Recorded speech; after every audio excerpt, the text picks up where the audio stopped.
Good morning. Good morning.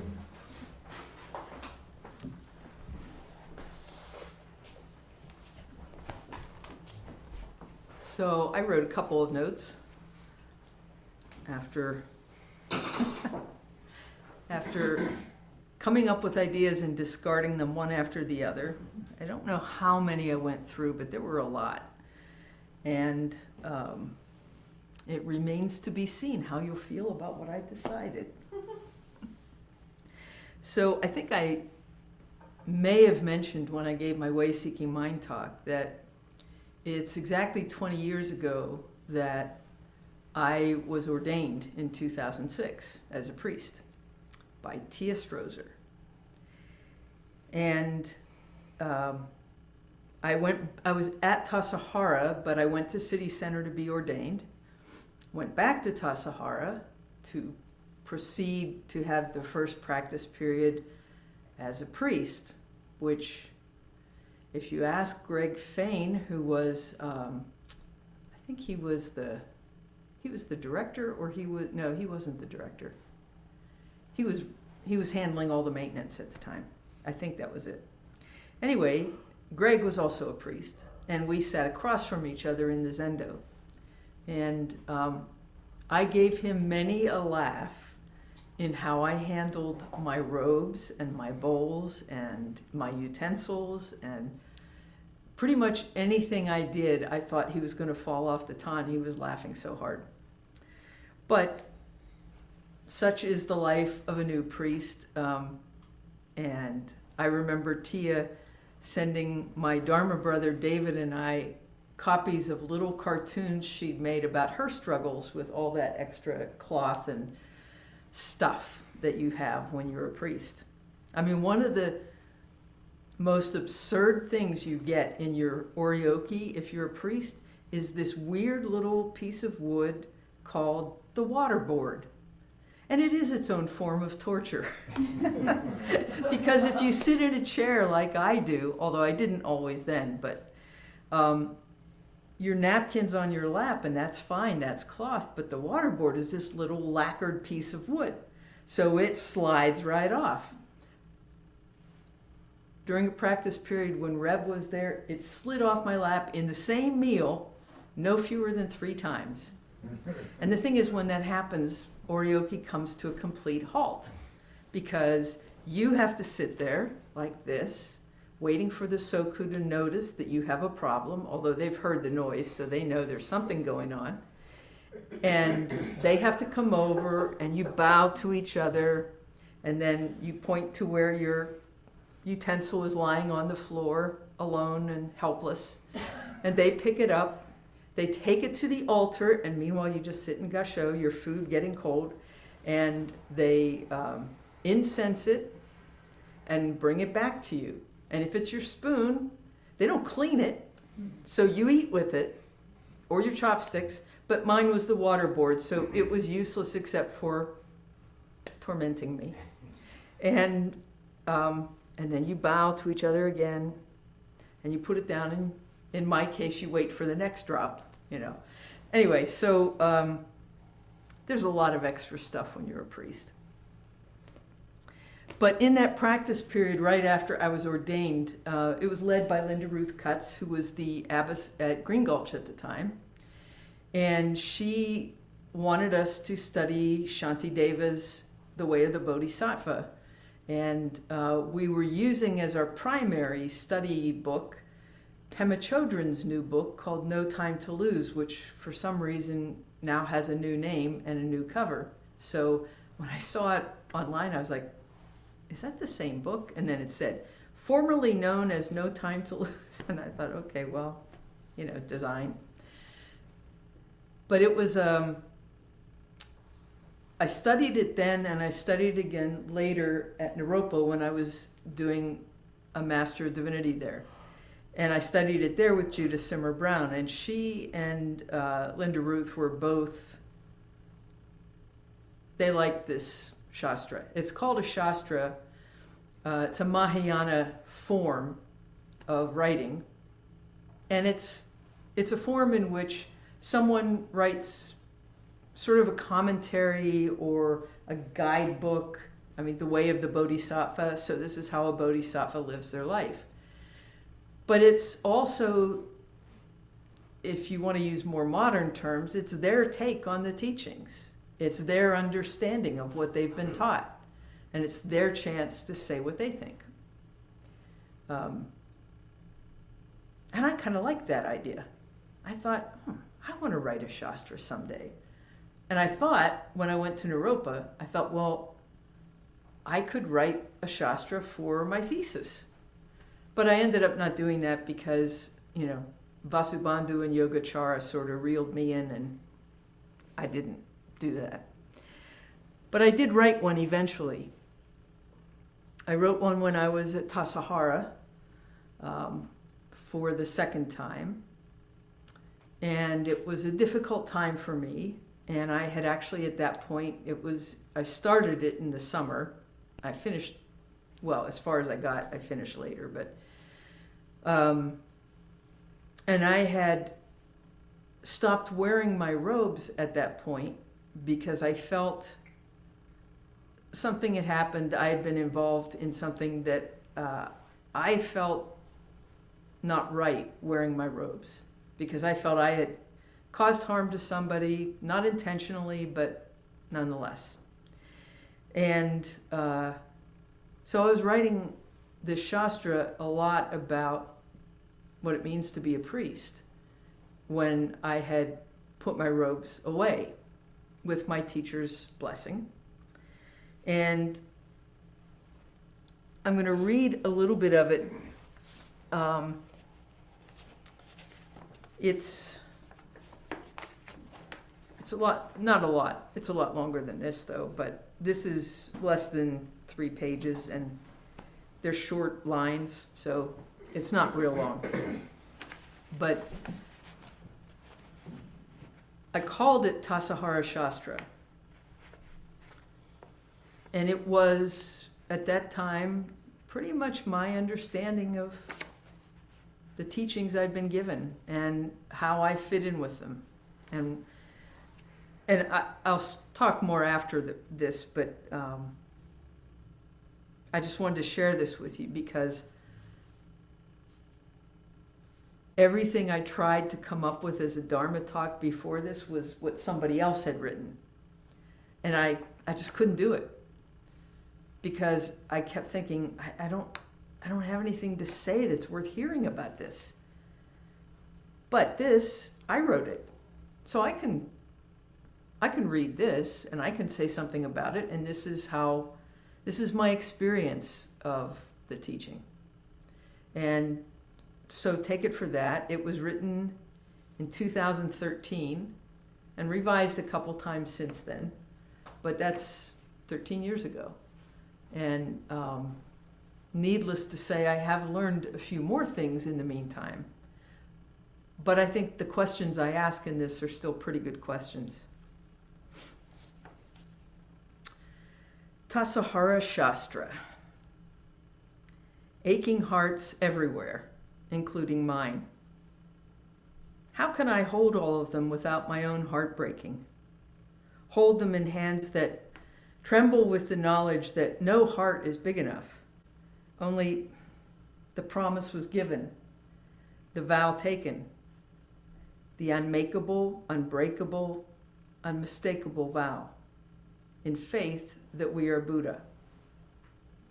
Did anyone who said those words know what they were taking on?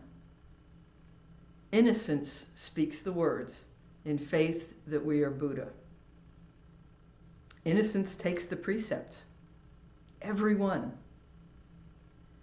Innocence makes the Bodhisattva vow to save all beings, to end all delusions, to enter all Dharma gates, to become the Buddha way.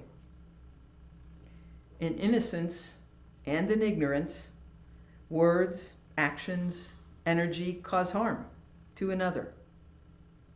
The no longer innocent heart-mind, heavy with the weight of the knowledge, the understanding that what has been done can never be undone, what has been said can never be unsaid, what has been felt can never be unfelt. That heart-mind begins the deeper journey. It takes a moment, a lifetime, to learn the distinction between blame and responsibility, between suffering and pain, and between feeling and the embodiment of what is felt. To embrace blame is to walk through the world dragging Jacob Marley's chains behind me. To embrace responsibility, the weight does not drag, but creates balance. Suffocated by suffering, there's nowhere to go. Nothing to see but fog, dense, heavy, impenetrable. I breathe in the pain, and I can breathe. Feeling is all about me, my emotions, my needs. To embody what is felt is to share with the universe, to experience love, life, as an active engagement with what is.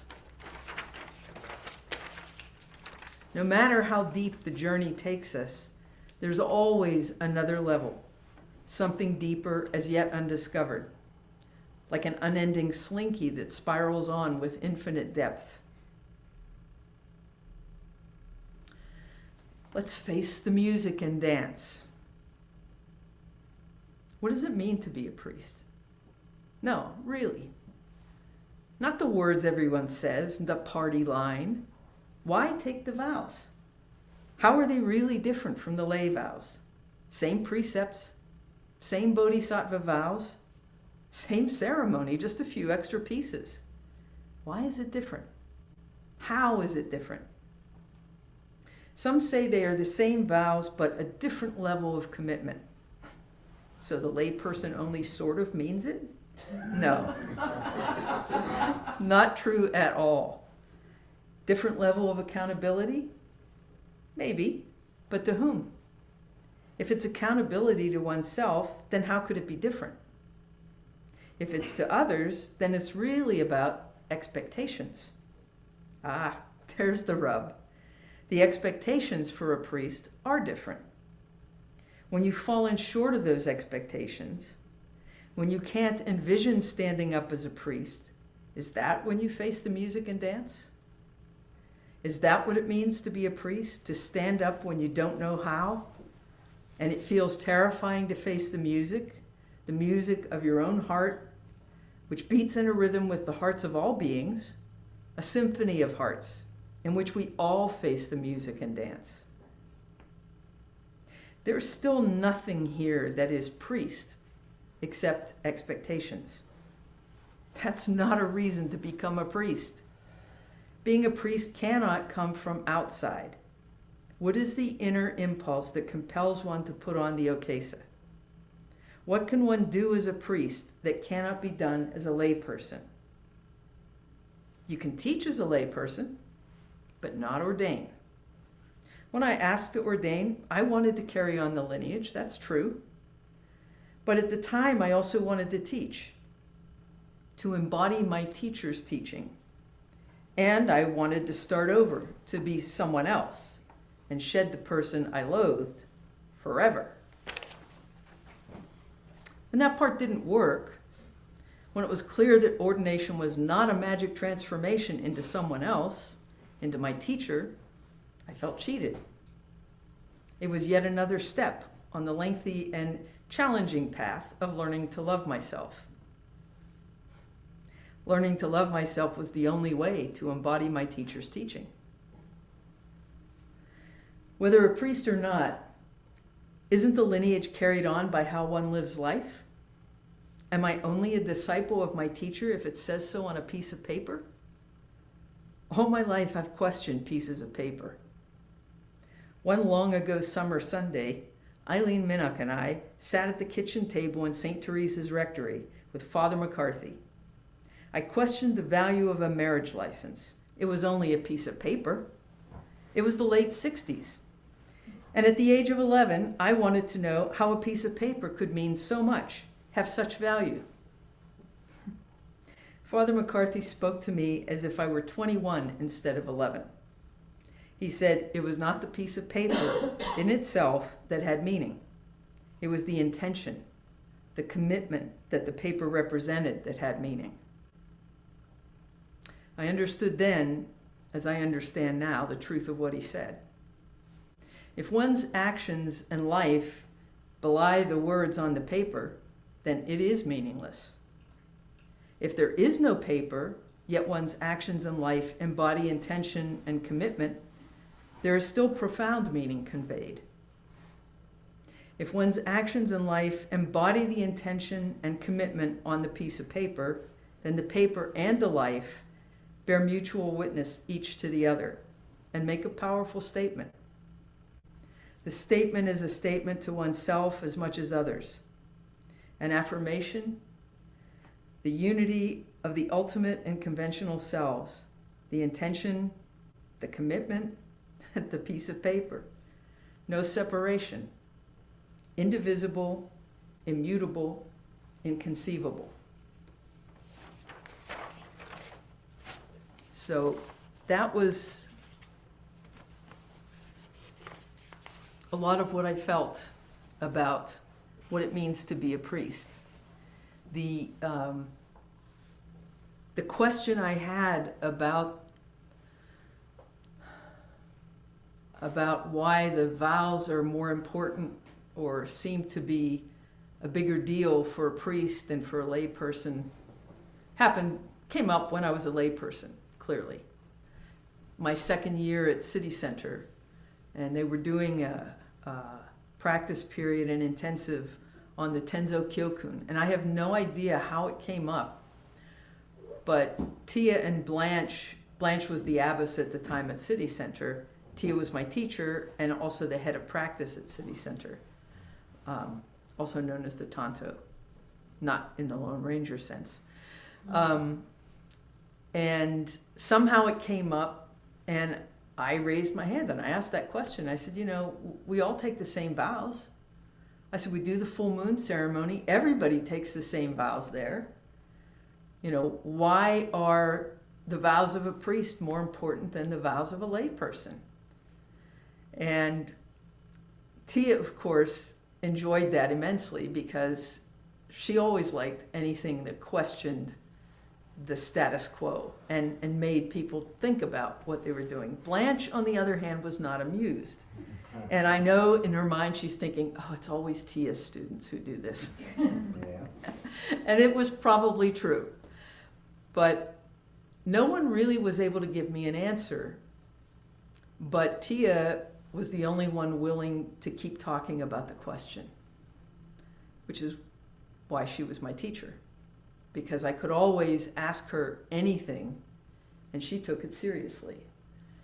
And I knew that was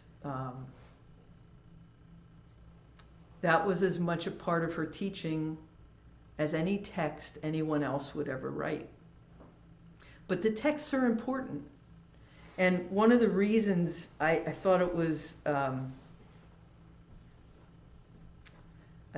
interesting that I was inspired to write my own Shastra because of the way of the Bodhisattva is because there's a line in there that is the Dalai Lama's favorite teaching.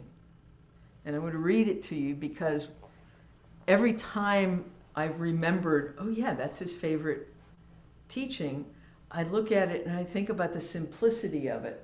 And I think about the times I've had a chance to be in his presence with, hundreds of other people, if not thousands. And I just remember in Pittsburgh when he came to, I guess it was Heinz Hall, it was before the Benedum Center was built. And it was hundreds of people, but it was intimate because of the way the place was built. And there was a Q&A, and in that he didn't have a translator, he answered in English. So it was really genuine what you heard, even if it wasn't necessarily perfect English. Anyway, somebody said to him, well, what's the most important teaching? And he looked at them, and then he just burst out laughing, like this big belly laugh. And he said, be good people. And it was like, yeah, that is pretty simple. And I thought it was, I mean, everything that, you know, his teachings can be so complex. But when it comes down to it, the simple ones are the ones that he shares the most. So this is from the dedication chapter, chapter 10. It's verse 55 of The Way of the Bodhisattva by Shantideva. We have several copies here, different translations. And now, as long as space endures, as long as there are beings to be found, may I continue likewise to remain, to drive away the sorrows of the world. Let me read that again. And now, as long as space endures, as long as there are beings to be found, may I continue likewise to remain, to drive away the sorrows of the world. That's the essence of the Bodhisattva vow. Not to enter nirvana, so to speak, until all beings are free. And Shantideva put that in 4 little lines so simply that years and years later, hundreds of years later, the Dalai Lama said, this is what I want to do. This is who I want to be.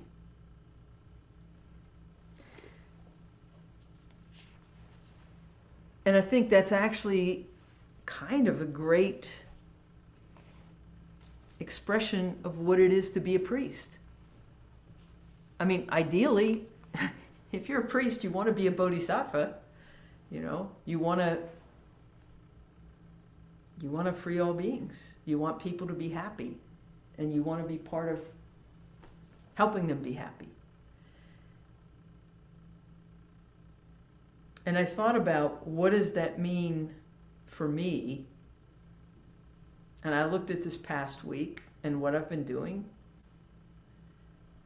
and I just kind of laughed, because so much of my priesthood has been involved in food. I've been tenzo, I've been in the kitchen. I mean, if there was a way to be a Buddhist with my mother's approval, that would be it. Because my mother was, you know, the hostess with the mostest. I mean, she and her friends had this, what they called the club. 6 women, amazing women.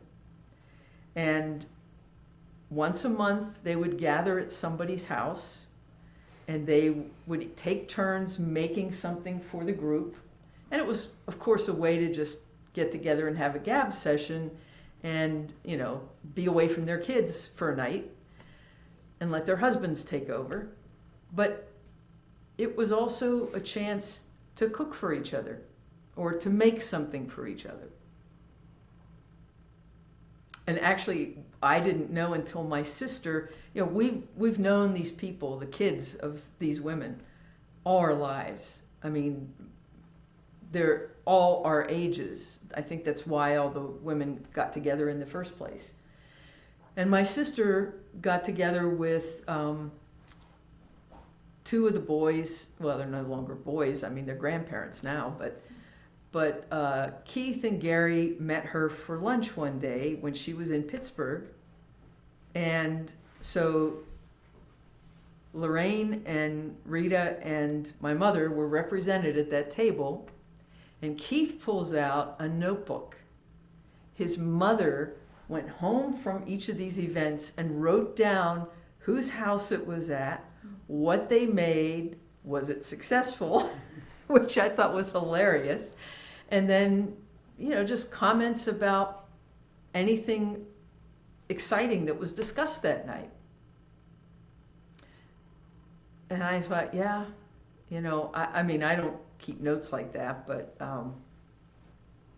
I think there's a good bit of my mother in me, even though, you know, for a long time I would have strongly resisted that comparison. But why as a priest? Why as a practitioner? Did it seem so important to me that food be a part of what was going on? And I was writing to a friend of mine yesterday. I guess it wasn't yesterday. She wrote back yesterday. I wrote the night before. And I was writing about planning for Sesshin, and then realizing that we had this board meeting today, and let's just say Pam mentioned that there was a board meeting and that we might want to have some food, and I grabbed that and ran with it, and she came in this morning and was like, what is all this? So let's just say we came at it from slightly different perspectives, but this is, I mean, part of it's channeling my mother, but part of it is my teacher's teaching. She was a Tenzo.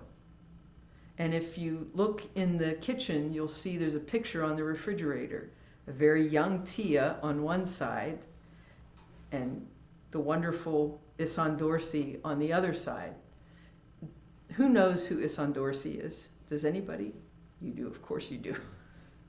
Okay. We have his biography out here. It's called Street Zen. Isan Dorsey was also known as Tommy Dorsey. This is not the big band Tommy Dorsey. This is Tommy Dorsey, the drag queen. And he was an astonishing human being. If you ever get a chance to read the book, I've read it multiple times, and I was browsing it again the other day because I thought maybe I'll talk about Isan. Well, I will, but not the whole thing. He started Hartford Street Zen Center, became its first abbot. He was at the beginning of the Maitri Zen Hospice, fighting AIDS, and he was also at Tassajara and City Center. He was one of Richard Baker's major students. And when he lived at Jamesburg, which is right outside Tassajara, he befriended the community, which up until then, the Zen folks were not real friendly, because traditionally in Japanese Zen, it's like you sit at the gate, and maybe if you're lucky, they'll bring you a bowl of rice in 5 days. But, basically you have to prove yourself to get in. And Tassajara wasn't quite like that, but they also weren't overly friendly when it came to the neighbors. But Isan didn't live that way. And he always had a pot of chili going 24/7. He instituted Sunday brunch and invited all the neighbors, and it ended up becoming sort of a potluck brunch. And it still exists to this day, but not at Tassajara, or not at Jamesburg. There's a place a little bit further down the road. I've been to the brunch there. It's truly like no brunch you've ever seen. I mean, literally, I looked up to see people moving food around and a dog walking along a bar, because it was a bar sometimes. And I was like, okay, that's what this is today. And the dog would come up to your table and just, hang. I mean, there were a couple dogs, but only one of them went on the bar. And that came out of him. It was part of his legacy. Part of his legacy was also Tia, because he was the one person who took her seriously and gave her an incentive. Well, Suzuki Roshi did too, but after he died, it was pretty much Isan. And he taught her things. He wasn't her teacher, but he was, in a way. And between the two of them, and all my years at Zen Center and at Tassajara, I realized that there are a lot of different ways to be a Tenzo. And some people feel like, it's a practice, eat what you're offered and practice with it if you don't like it. And I understand that. There are times when you aren't going to get the things you want. You're not going to get your preference, or somebody's going to serve you food in such a way that it makes it difficult for you to eat oryoki. I had that one time when somebody was flaking out in the middle of serving and didn't notice that I had said enough. And he just kept ladling it into me. I'm like, oh my God. It was hard not to take that personally, but it really wasn't personal. He was just flaking out. And he didn't even realize what he'd done until I finally said, stop! Which I was told about that later because, that's not form. That's not the good form.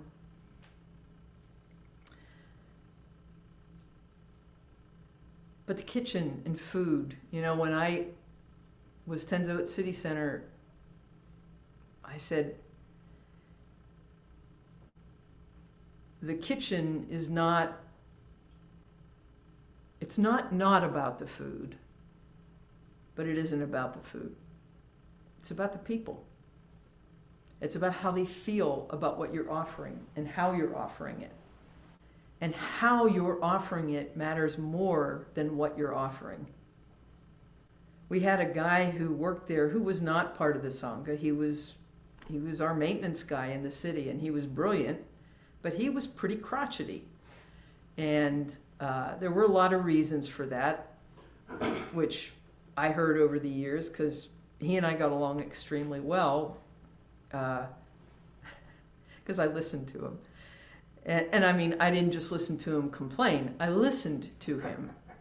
And he taught me how to make keys, which, I didn't do that as Tenzo. I did that when I was working for the director, and people kept losing keys, and we had to make a whole new set of keys for the front door, and he would get really pissed. And I finally said to Kathleen, who was the director, can he teach me how to do it, and I can do it?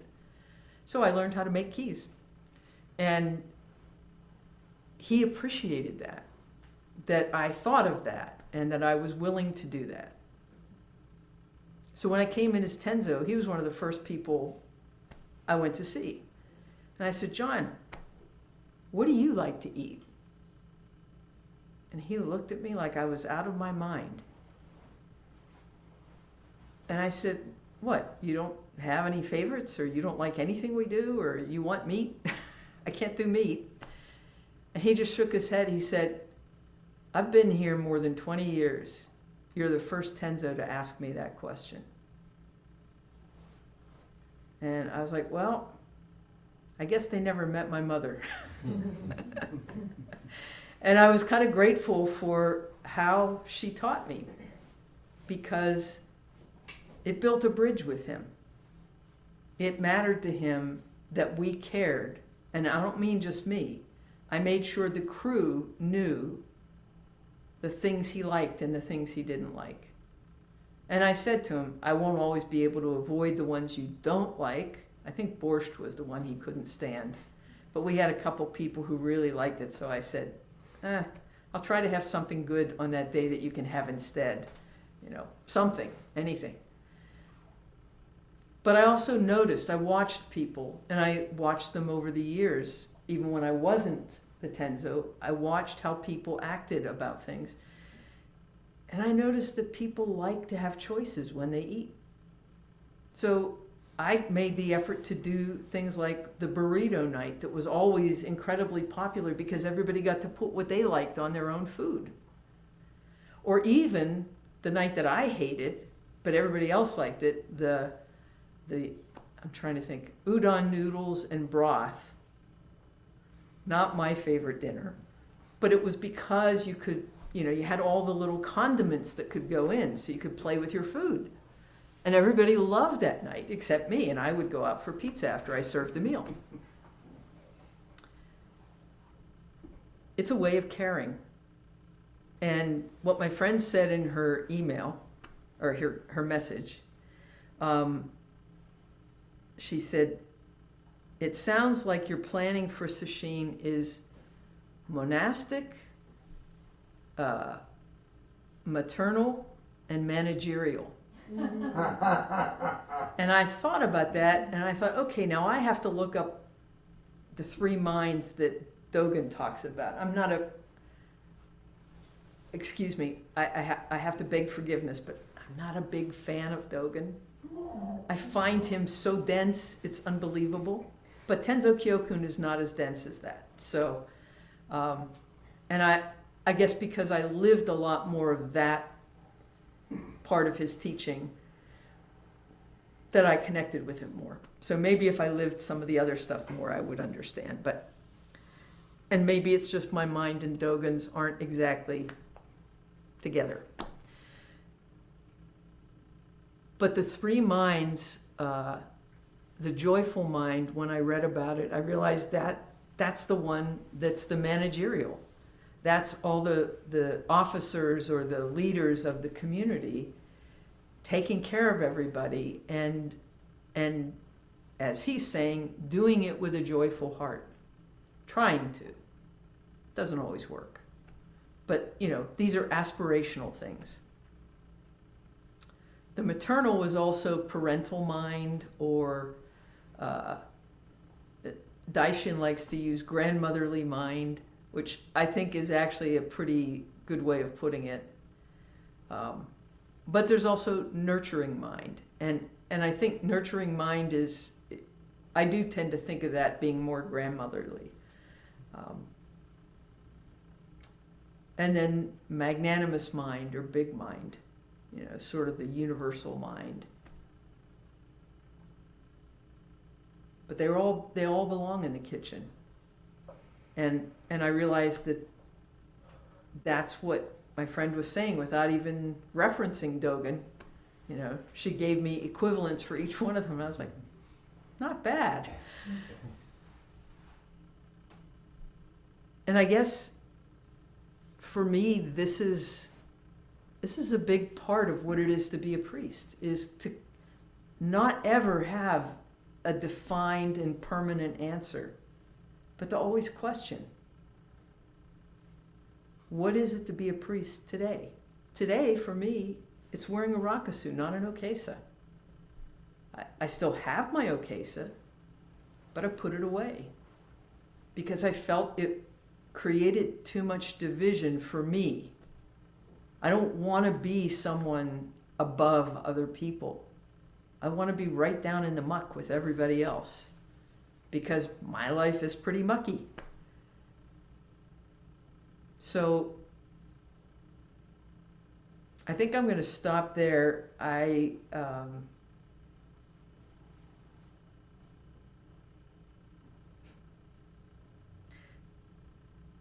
So one lesson from Buddha that I tried to take to heart, which is, don't take anybody's word for anything. Find it out from your own experience. I think that's why I don't like to teach texts.